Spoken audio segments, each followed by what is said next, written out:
بسم اللہ الرحمن الرحیم۔ ہسٹری فیکٹس کے تمام معزز ناظرین کو میری طرف سے السلام علیکم۔ دوستو، اس سے پچھلی ویڈیو میں ہم نے آپ کو طارق بن زیاد اور راڈرک کے جنگجو کے آپس میں ہونے والے مقابلے کے بارے میں بتایا تھا۔ آج کی اس ویڈیو میں ہم آپ کو اس جنگ کی طرف لے چلتے ہیں جو طارق بن زیاد کے لشکر اور راڈرک کے لشکر کے درمیان ہوئی۔ دوستو، راجر کو مارنے کے بعد ایک عام جنگ کی ابتدا شروع ہو چکی تھی اور دونوں لشکروں کے جوان ایک دوسرے پر ٹوٹ پڑے تھے۔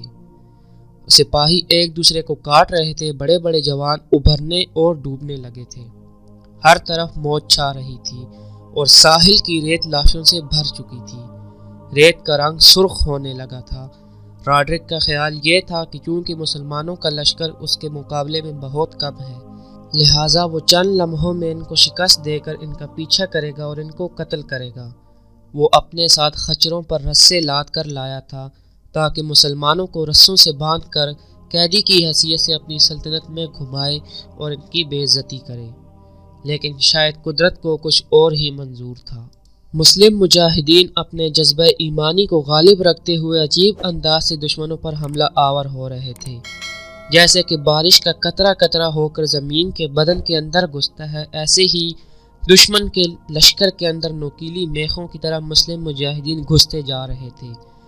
جب راڈرک نے جنگ کی یہ حالت دیکھی تو اس کی حالت بالکل ایسے ہو گئی تھی جیسے وہ ہزاروں برس بعد نیند سے اٹھا ہو۔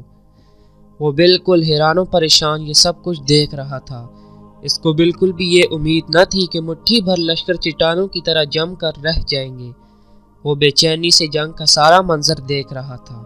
اس کے سامنے مسلح مسلمان مجاہدین اپنے چہروں پر کرب کی موہنی دلکش بھبرے سمندر اور بال کھاتے تیز دھاروں کی طرح اس کے لشکر پر حملہ آور ہو رہے تھے، زمین کو خون سے بھر رہے تھے اور ہر طرف سے راڈرک کے لشکر کو پسپائی ہو رہی تھی۔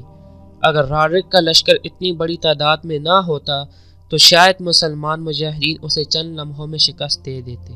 جنگ کا یہ سامان دیکھ کر راڈرک نے تھوڑی دیر کے لیے اپنی آنکھیں بند کر لی تھی، جیسے کہ وہ کوئی خواب دیکھ رہا ہو، لیکن ایسا کرنے سے نہ تو جنگ جیتی جا سکتی تھی اور نہ ہی حقیقت سے منہ موڑا جا سکتا تھا۔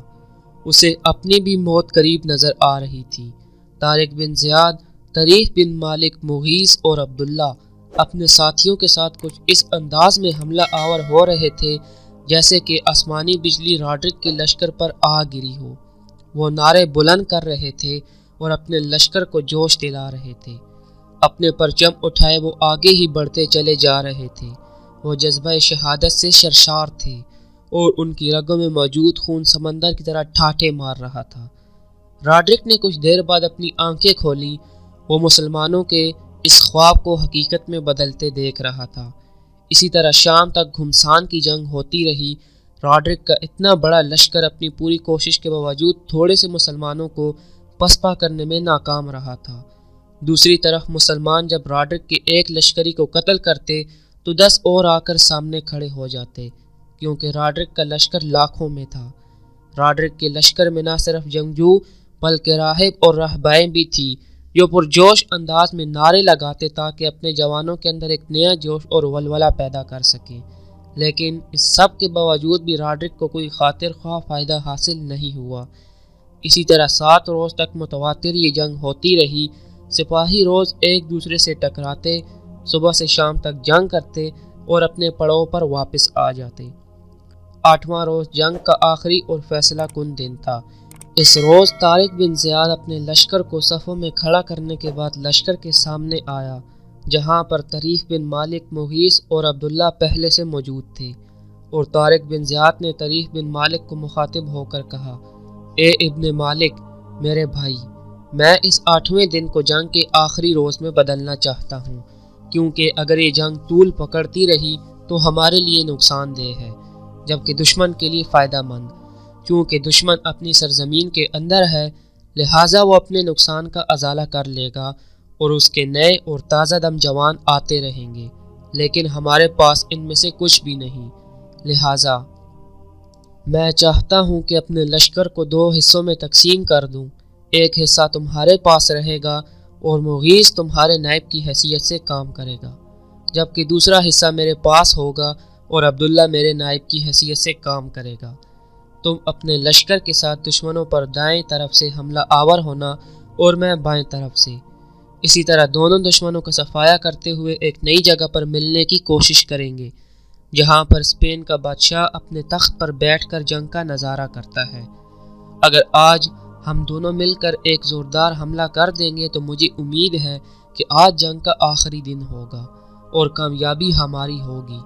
اسی طرح طارق بن زیاد نے لشکر کے درمیان کچھ خالی جگہ چھوڑ دی تھی تاکہ دشمن آگے بڑھنے کی کوشش کرے تو دائیں بائیں ضربے لگا کر وہ ان کا خاتمہ کر سکیں۔ طارق بن زیاد نے حملے کی ابتدا کی۔ وہ اپنے لشکر کے ساتھ زوردار انداز میں حملہ آور ہوا۔ راڈرک کے لشکر کے کئی حصوں نے طارق بن زیاد کے لشکر کی راہ روکنے کی کوشش کی لیکن وہ ناکام رہے۔ طارق بن زیاد اور اس کے ساتھ اللہ اکبر کی نعرے بلند کرتے ہوئے اس کے سپاہی بری طرح سے راڈرک کے لشکر پر حملہ آور ہوئے تھے۔ اسی طرح طریف بن مالک نے بھی تکبیر کے نعرے بلند کرتے ہوئے دشمن پر بجلی کی طرح ایک حملہ کیا۔ اس موقع پر طریف بن مالک نے اپنے لشکریوں کو مخاطب کر کے کہا، سنو میری قوم کے باجبروت فرزندو، سن رکھو، اگر تم اپنے رب کے نام سے ابتدا کرتے ہوئے خلوص نیت اور اپنے رب کی رضامندی کی خاطر حملہ آور ہوئے تو پھر میں تم کو یقین دلاتا ہوں کہ دریاؤں سے کوہسار تک، نیلے سمندروں سے صحراؤں تک، ہواؤں سے خلاؤں تک اور خزاں سے بہار تک ہر چیز تمہاری ہے۔ طریف بن مالک کے ان الفاظ کا لشکر پر بہت اثر ہوا اور آندھیوں کی طرح دشمن پر حملہ آور ہونا شروع ہو گئے۔ دونوں طرف سے طارق بن زیاد اور طریف بن مالک کا لشکر راڈرک کے سپاہیوں کو کاٹتے ہوئے ٹھیک اس جگہ پہنچ رہا تھا جہاں راڈرک کا تخت تھا۔ طریف بن مالک نے دشمنوں کو ایسے کاٹا جیسے کوئی لکڑہاڑا لکڑیوں کو۔ تھوڑی دیر بعد لشکر میں شکست کے آثار نمایاں ہونے لگے تھے اور ان میں بھگدڑ مچ گئی تھی۔ راڈرک کے قریب جا کر طارق بن زیاد نے ہاتھ سے اشارہ کرتے ہوئے اپنے لشکریوں کو مخاطب کر کے کہا، یہی اسپین کا بادشاہ ہے اور اب یہ بچ کر جانے نہ پائے۔ لیکن راڈرک نے طارق بن زیاد کی یہ بات سن لی تھی۔ وہ اپنے گھوڑے پر سوار ہو کر دریائے رباط کی طرف دوڑا، لیکن اس وقت کچھ مسلمان مجاہدوں نے اس کو زخمی کر دیا تھا اور راڈرک کا گھوڑا دلدل میں پھنس چکا تھا، لہٰذا وہ زخمی حالت میں گرتا پڑتا دریائے رباط میں کود گیا اور اپنے آپ کو خود ہی موت کے گھاٹ اتار دیا۔ جس سپاہی نے اپنے بادشاہ راڈرک کو بھاگتے ہوئے دیکھا، اس کے حوصلے پست ہو گئے اور اپنی تلوار نیام میں ڈال لی اور میدان جنگ سے بھاگنا شروع کر دیا۔ اس کے بعد ہی راڈرک کے لشکر نے اپنی شکست تسلیم کر لی اور جو سپاہی بھاگ رہے تھے، طریف بن مالک اور طارق بن زیاد کے سپاہیوں نے ان کا تعاقب کیا اور بہت سے سپاہیوں کو موت کے گھاٹ اتار دیا، جس کے بعد اسپین پر اسلامی جھنڈا لہرانے لگا۔ دوستو، اسی کے ساتھ اس ویڈیو کا اختتام ہوتا ہے۔ اگلی ویڈیو تک کے لیے مجھے دیجیے اجازت۔ اللہ حافظ۔